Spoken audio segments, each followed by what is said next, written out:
What is up, Swedish metal fans? Today I am going to talk about a very special band and a kind of a surprising band when you actually look into them, Heavy Load.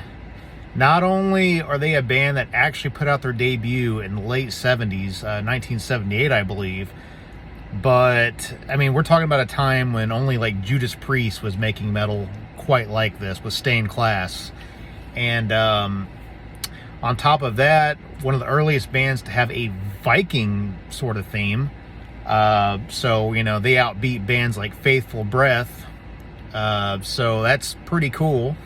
So, and I'm not going to do a worst to best, mainly because I think there's two albums that are exactly the same quality. One that's just okay, and then an EP that I think is okay. So I don't think it's really worth ranking them, but I'm just going to go through the discography and talk about them. So, starting with their 1978 album, High Speed, or Full Speed at High Level. Well, the title says Full Speed at High Level. To be honest with you, it's more like Mid Speed at Mid-Level. Okay. So this album's really flawed, and it's really funny because it even says, whoever put this out, flawed gems. Yeah, that's about right. That's about right.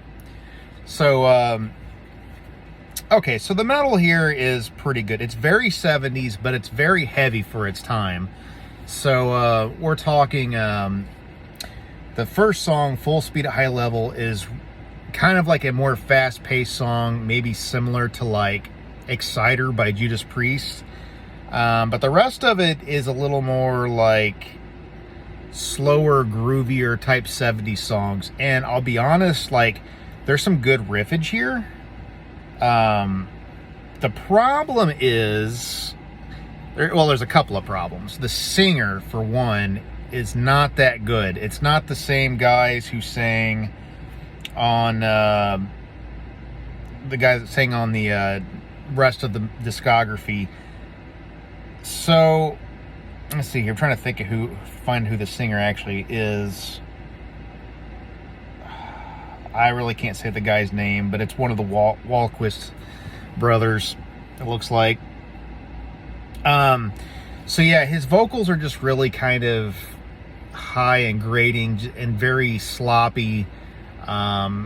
Just not the best. And speaking of sloppy, the musicianship here is unfortunately very, very sloppy. I hear a lot of things with the drums being off. I hear guitar and drums being slightly off. I mean, not so off that it's a train wreck, but off enough where it's kind of off-putting. It's kind of like when you have like a heart palpitation or something. It just like, it's great that all of a sudden like, ugh, something happened there, you know. I don't know.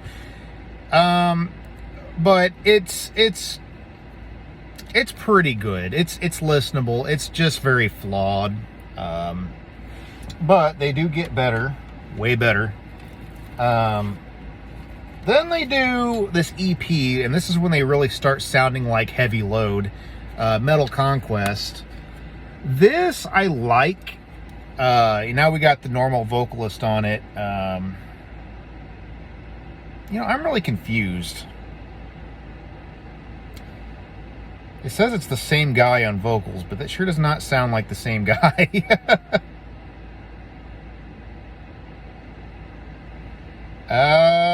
Well, maybe not. I don't know.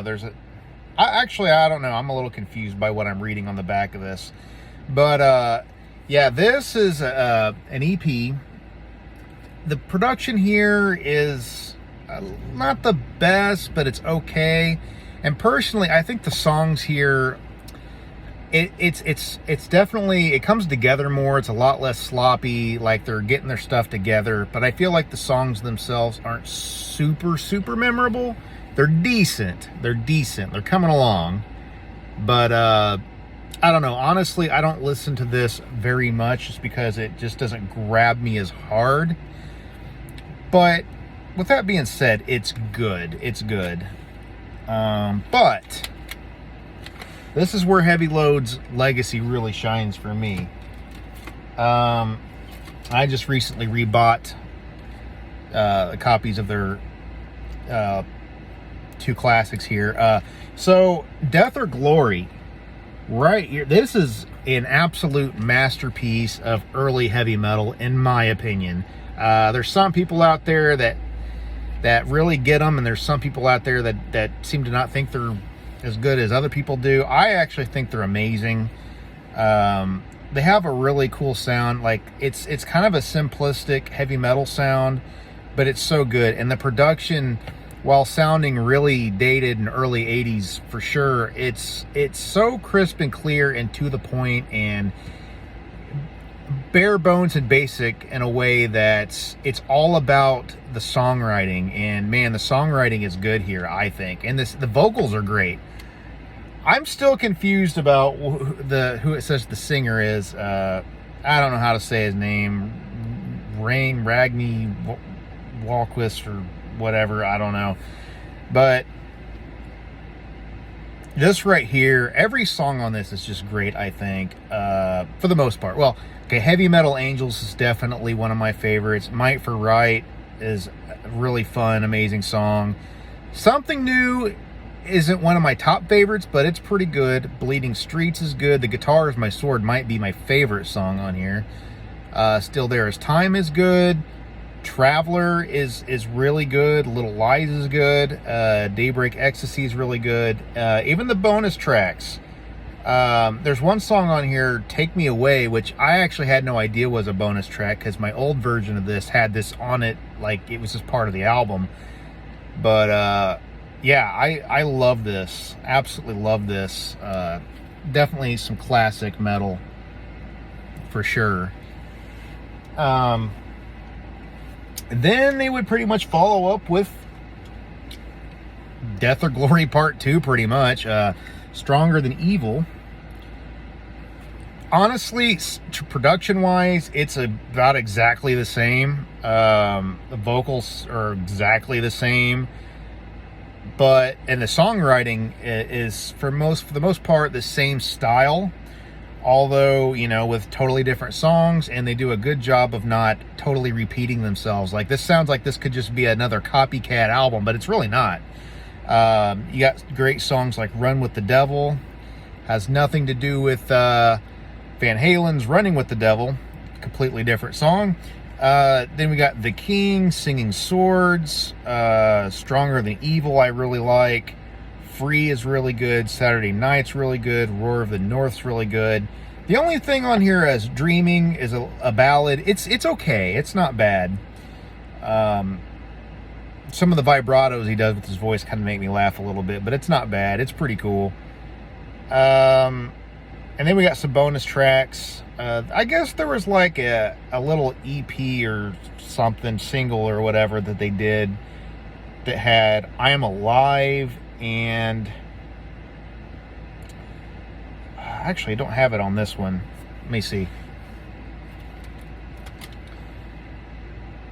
I'm Alive and Monsters of the Night, which are interesting. I'm Alive's pretty good. Monsters of the Night's kind of odd.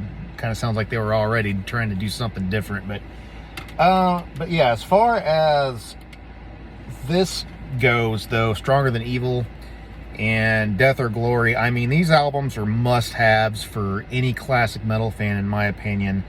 I think if you don't like these at first, like, you're missing something. Keep listening. It's good. I promise you, this is good stuff. So, yeah. One of the most classic bands of all time. It's kind of like a Swedish Manila Road meets Brokus Helm meets Manowar meets, I don't know. Like, they're just really, really good. And love the Viking theme and all that stuff. So, which that's a pretty big thing to say if you're one of the very first bands to do Viking, and they might be the very first. I don't know. I think I'm kind of leaning on that they are. But yeah, that's really all I got to say about Heavy Load. Great band. Kind of a stupid band name, Heavy Load, but then again, it's kind of cool. I don't know. Whatever. But yeah, check them out, and thanks for watching. Stay metal, and subscribe if you like this. See ya.